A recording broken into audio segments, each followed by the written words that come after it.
Julie. I'm the lead singer from Sapphic Ode. Name's Jason, play guitar, do some of the programming. I also handle the bookings and promotion for Sapphic Ode. Name's Chris. I handle drums and percussion and a lot of the writing, along with Jack for Sapphic Ode. My name's Breckman, and as far as my role in Sapphic Ode, it's mostly keyboards and programming, computer-wise, hard disk recording, and a little bit of this, a little bit of that. The band started 4 years ago with Chris and I, and we found Julie. Probably played out for about 2 years with various members until we found the last member, Breckman, and we kind of felt that that was a solid lineup, and we went from there. It's been a solid unit ever since. Been playing many shows, got on some national act shows, been touring up and down the East Coast. Looking forward to putting out our third CD in the next month or so. The meaning behind the band name Sapphic Ode actually originates from a Brahms song, Sapphic Ode, in a German dialect, and the meaning, Sapphic Ode, is actually a poem. What we chose it for was Sappho was a Greek musician around 600 BC, and she wrote in praise of women, and that's what I do. And so this is her tribute. The album Sex Equals Chaos Equals Art is kind of like what that whole record is about. Music is an art. A lot of the songs have some sexual content and a lot of chaos. I mean, the recording situation was chaos. Finding Julie at the last minute to record the album was written before she even came aboard, so she had a lot of learning to do in a short amount of time. So it's kind of, from all of our experiences of putting together that record, it's what's got its name.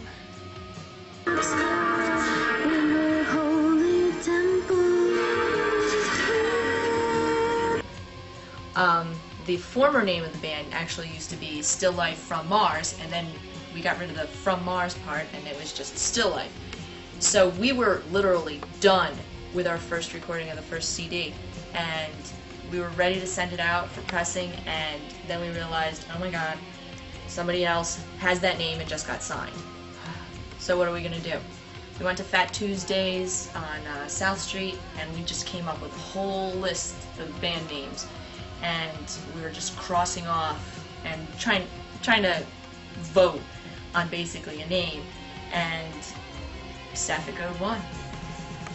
Well, when I was younger, I used to listen to a lot of thrash, death metal, a lot of the industrial. Wasn't much to choose from back then, though. I kind of grew up and through the scene. As the scene changed, I always stayed in my roots, but I always have kind of changed with the scene as well, being open-minded to some new metal and things like that.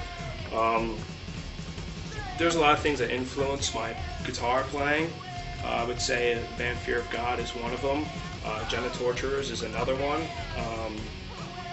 Early Danzig stuff, things like that. The main influence for when we write the songs, I'm just kind of influenced by myself. Like I just kind of, stuff in my head just comes out, and guitar is just an extension of myself. So whatever you hear through my guitar is kind of, in my head. I'm not trying to mock another artist or things like that. So that's pretty much my influence, is just the fucked up stuff around us. Basically, when I was growing up, I listened to a wider range of different things. My playing was involved in doing orchestra percussion when I was in grade school and all that kind of stuff, and jazz bands and what have you. And then predominantly when I was younger, I listened to more progressive stuff. I was more into listening to Rush and for that kind of an influence. And then started getting into the early days of back down to the early Metallica and listening to that.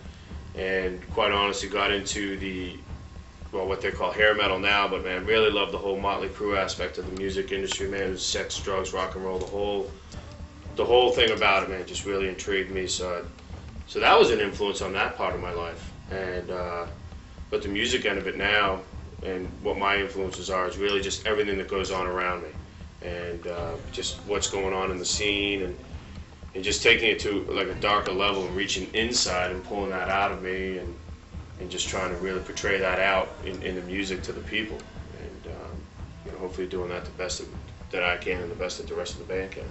Okay, cool. It's a great horror story. Well, it works with power. Oh, okay. Definitely. Oh, okay. It's exactly like it's the Bloop. It's an old, you know, real cheesy horror story. my Taken dad after the used to tell Blob, me. I take it. No, Bloop. But spoof on the Blob? No. Nobody understands. No, you have to see it. Yeah, we don't yourself. understand. Okay. So, So, as you're getting, you know, Oh, down you to want like me the to do fourth or the this fifth now, box, or- yeah, we're going to. Okay.